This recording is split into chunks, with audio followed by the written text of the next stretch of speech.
an intellectual mistake, by the way, because leading scientists adopted the idea that we had race wars, we had national wars, we had wars of survival because we don't have enough on the planet. As an economist, I can tell you, we have plenty on the planet for everybody's development. Plenty. We're not in a conflict with China. We're not in a conflict with Russia. Thank you very much, and thank you very much, Professor, for this very courageous speech, very clear speech also that you made. I'm an MEP from Luxembourg. My question is the following. What are the long-term consequences of this lost war? We lost the war, now we have an uncertain future for NATO. We have also clearly, and you refer to it, the marginalization of Europe. We have a strengthening of the BRICS countries, which can be rivals in many respects.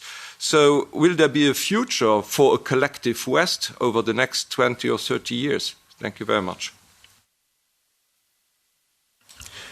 I don't believe there is a collective West. I believe that there is a United States and Europe that are in some areas in parallel interests and in many areas not in parallel interest.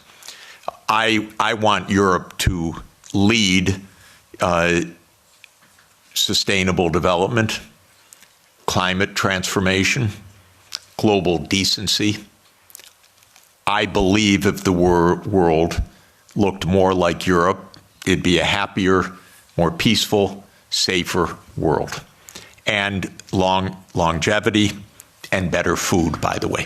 But just saying, in any event, Europe has a vocation that is rather different from the American tradition and, frankly, from the Anglo-Saxon tradition, because it's been 200 years of Anglo-Saxon hegemony or aspirational hegemony. The British still believe they run the world. It's amazing what nostalgia means. They don't even stop. It's almost like a Monty Python skit, actually. But in any event, where was I? I'm thinking of Monty Python when the knight gets all his limbs cut off and says, "Everything's fine, I'm victorious." That's Britain, unfortunately, and so it's really terrible. So no, I don't believe in the collective West. I don't believe in the global South.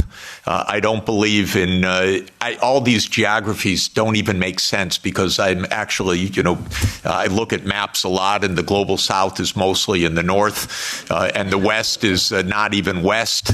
And so I don't even understand what this is about. I do believe that we could be in a true age of abundance if we got our heads on straight.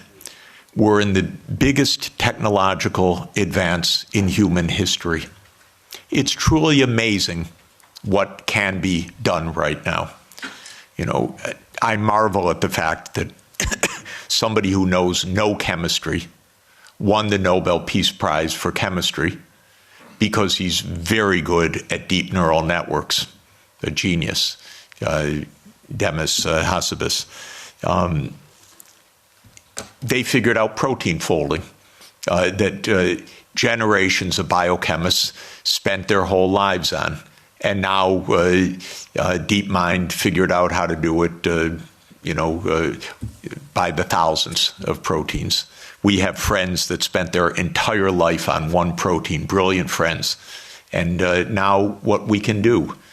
So if actually, and same with renewable energy, as everybody knows, the price has come down by more than 2 orders of magnitude, the costs.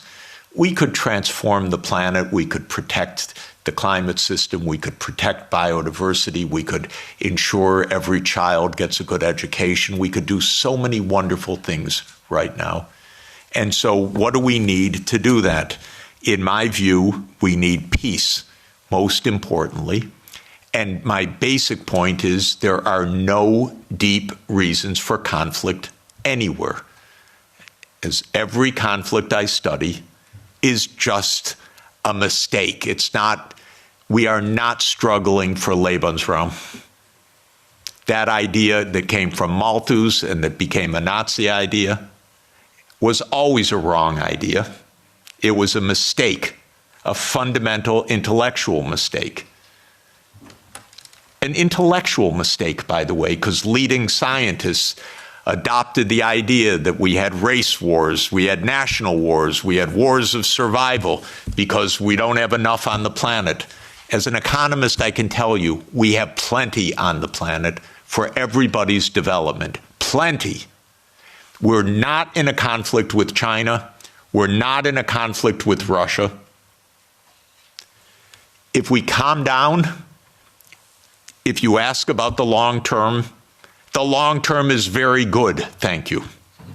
The long term, if we don't blow ourselves up, is very good. And so this is what we should aim for, a positive shared vision under international law. Because of our technology, things operate at a regional scale now. It used to be it was villages, then it was small areas, then it was unification of countries. Now it's regional. That's not just because regions are wonderful, it's because the underlying technological realities say Europe should be an integrated area by transport, by fast rail, by digital, and so there's Europe.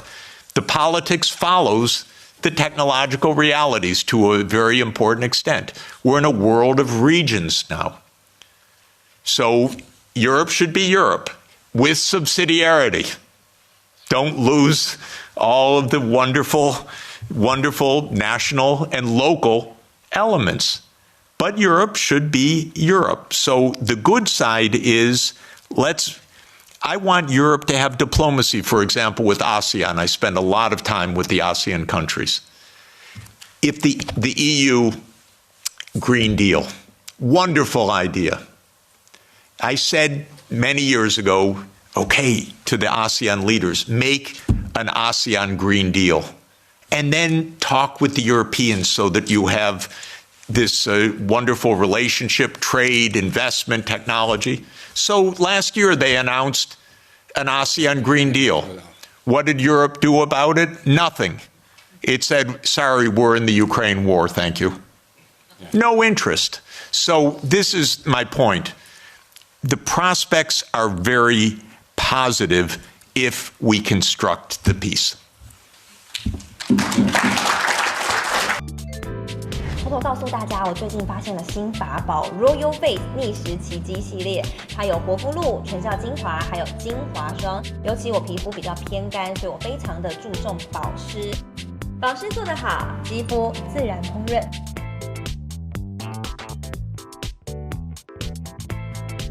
提亮肤色更年轻，抚平皱纹超有感，而且气色变好。用心保养，每天都更美一点。